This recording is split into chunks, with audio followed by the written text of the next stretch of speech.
for Tuesday Live. I think what I am, well, I'm doing this on Tuesday morning.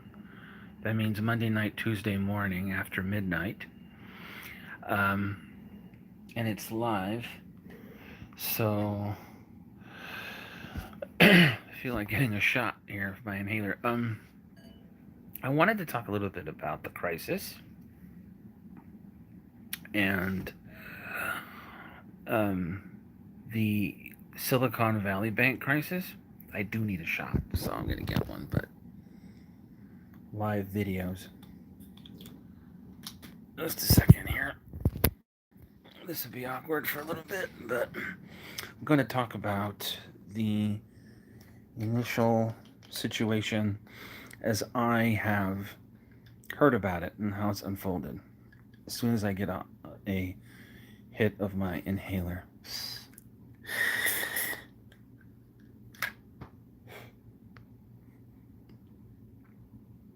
Okay.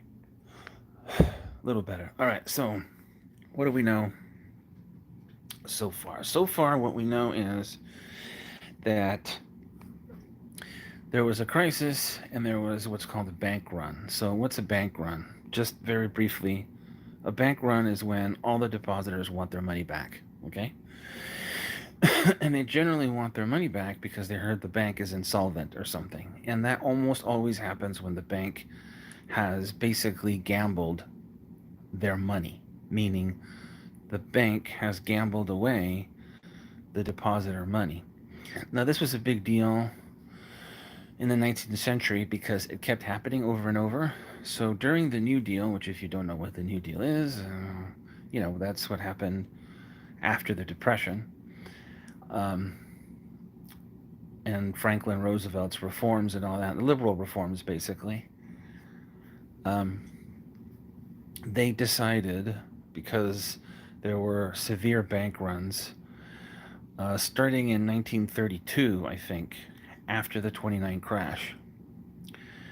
And there were a lot of bank runs and a lot of banks failed. And subsequently, there was a huge crisis in capitalism. And of course, they had a lot of reforms, some of them dealing with securities, some of them dealing with commodities. But what we're interested in here is banks. So basically, what you do is when you go to a bank, you'll take a look. There's a sticker in the bank, like on a next to a teller or something. It says FDIC. That's Federal Deposit Insurance Corporation. I hope I'm not being too pedantic here, but just so that we're all on the same page. That means that there is a non governmental sort of public corporation called the Federal Deposit Insurance Corporation. That insurance company is not really the government exactly. That's what's really weird about this. It's kind of like quasi government because it's supposed to be funded by contributions by the banks. Okay? And if you ask these people, they're really proud, because I did ask them once, they are really proud of the fact that they're not the government per se, that they're federally funded. Excuse me, they're funded but not federally, if that makes any sense. But something strange is afoot because even though the banks are supposed to fund them, well, I'll get to that in a second. Let's just note for now that there's something weird going on. So basically, that stops runs on banks in theory because if you hear as a depositor that your bank is in trouble, never fear because the Federal Deposit Insurance Corporation will cover your deposit. Now, it used to be they'd cover your deposit 100 grand, then it went to 200 grand, and now I think it's at $250,000. Although if you have a joint account, it might be more than that. And then they'll cover it. So if you have 200 grand in a bank and the bank goes under, the Federal Deposit Insurance Corporation will allow you to recover and withdraw, if you'd like, the entire $200,000. And so what the FDIC does is when there's a run on the bank, that is to say, when all of the depositors want to withdraw, their money from the bank all at the same time because the bank invested in a scheme that went belly up. What eventually happens is the Federal Deposit Insurance Corporation will cover those deposits, A, and what they effectively do is they put the bank under receivership. So that's how it's handled. If you go on YouTube and you look up videos by Bill Black, who I think teaches at the University of, I think it's the University of Kansas City. If you check it out, that's his specialty, and he was a federal regulator, and he helped to put banks in receivership. And Ronald Reagan did that too. And what does it mean? It means that the bank is effectively nationalized for a time being. The government takes it over, the FDIC takes it over, and then they issue the paychecks for the employees. And what they do is they bail out the bank and they take off, they either dissolve the bank or they turn the bank into something else, probably by either absorbing or taking over the bad assets, and then eventually they get rid of the bank. After they've put the bank in receivership and they've cleaned out all the toxic assets, they give the bank back to an investor group or they sell it. That's how it works, or how it's supposed to work. Now, that you might imagine, ordinarily, if that happens to you, as you might imagine, that would be called socialism, right? Like if the government showed up after you screwed up and saved your business, wouldn't that be socialism? That's what they do to banks. And the thing that's really weird about this, now we're getting to the weird part, is that even though that's not supposed to be really the situation, like it's supposed to be funded by the banks, the FDIC is supposed to be like a bank insurance company. The Secretary of the Treasury yesterday said, this is kind of amazing. She said that because I think correct me if I'm wrong, I'm really terrible with numbers, but what I do know is this: the maximum that the FDIC will cover and to give you your deposit back is going to be raised for this bank. So they're actually going to pay out more. So if somebody is, I don't know what the max is, but like I think the maximum ordinarily would be $250,000, and that seems to be like if you're a rich person, you've got $400,000 deposited in this bank, you're probably going to be able to get most of your money out because so basically what happened is the bank went under and a ton of people went online and complained. And by a ton of people, I mean elites and Silicon Valley elites. And they complained and they called their local congressman and they probably in mass complained to Rohana, who's a Democrat, and many others, because Rohana had to tweet about it. And if he's tweeting about it, that's probably because they were calling him. And they were basically saying that Silicon Valley is going to shut down and business is going to shut down. We can't have that happen to the technology sector because this bank is vital. It's so vital, in fact, that there was a firm that was downsizing in Silicon Valley, and they couldn't downsize because they couldn't fire any employees. They couldn't fire any of their employees because they didn't have access to their bank account, so they couldn't write severance checks. So that gives you some idea how screwed things are. That that seems to be what's going on. Now, the reason there was a run wasn't just because they realized that the bank, this particular bank, Silicon Valley Bank, had apparently made bets. I don't know if these are derivatives exactly, but they made, if you don't know what a derivative is, nobody does, so it's not important. But they apparently made bets on interest rates remaining low. And of course, that turned out to be wrong. When the interest rates remained up And and mind you, this was because of something that happened as well in terms of the pandemic. Because of the pandemic, um, a lot of money had flowed into Silicon Valley, and because interest rates had been low for a while, there was a lot of money out there available in the corporate sector, and a lot of it flowed to Silicon Valley. And I think because interest rates were low, people were trying to use their money to get higher interest rates, and they figured, I'm going to invest in tech. And that money, therefore, went towards this bank that had over $200 billion in assets, whatever it had. And I think it was America's 16th largest bank. And then at that point, they had a lot of money. Their money doubled.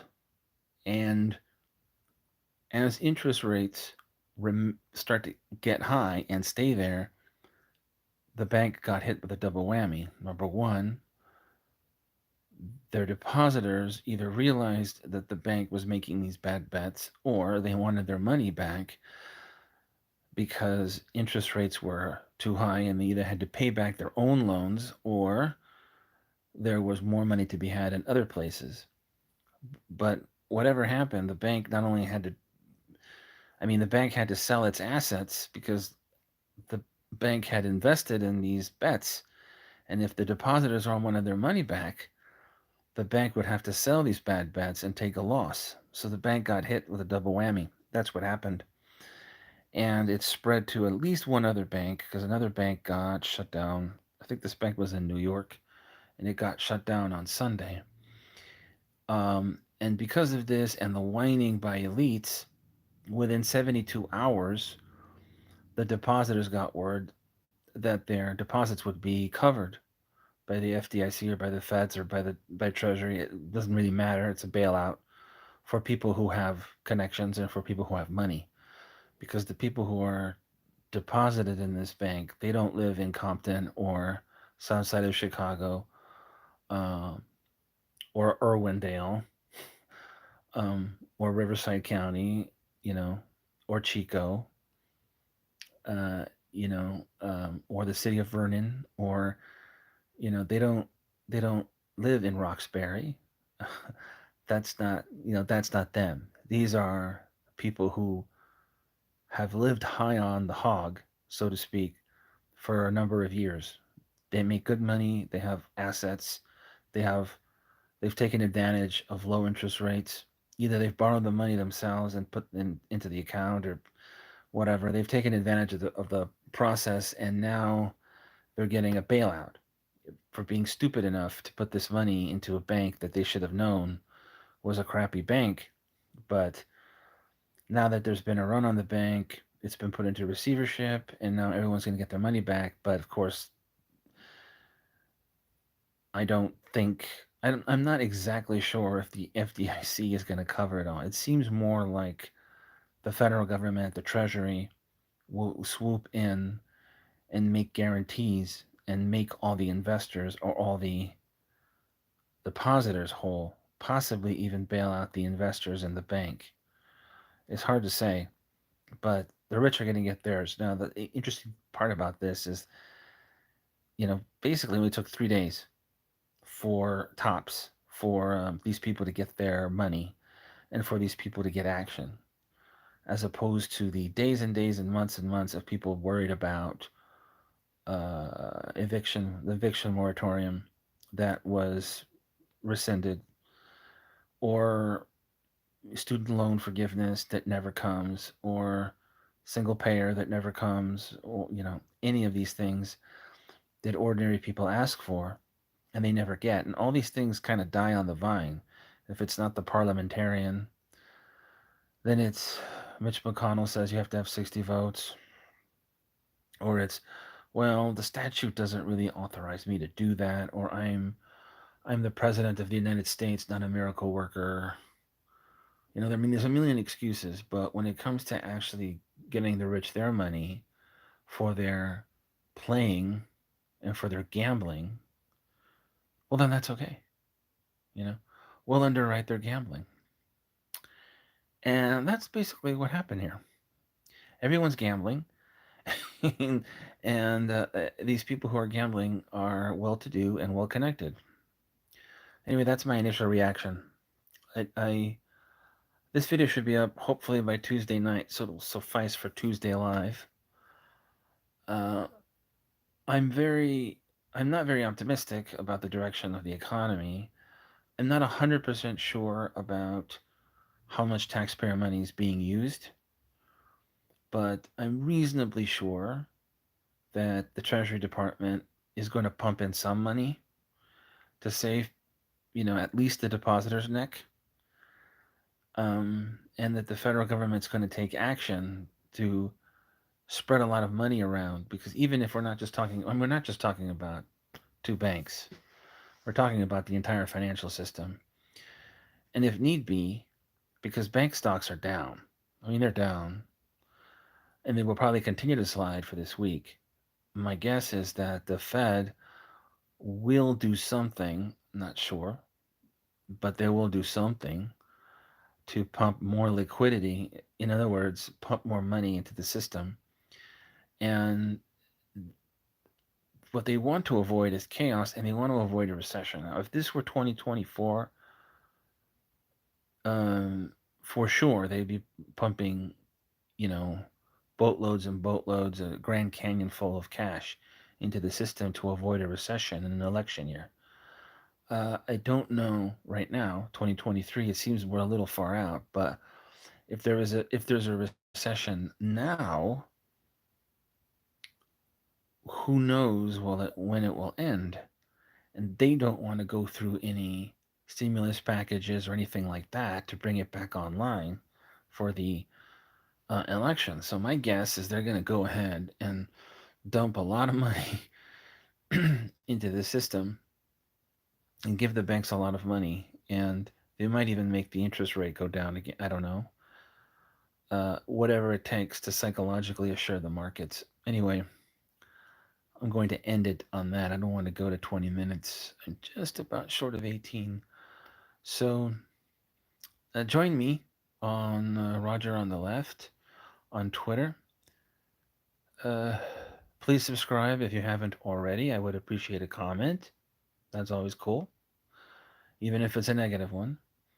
And I'll see you for the next one. I'm going to try to make a non live one next time. Might be from my car. So I will talk to you guys soon. Thank you very much. Bye.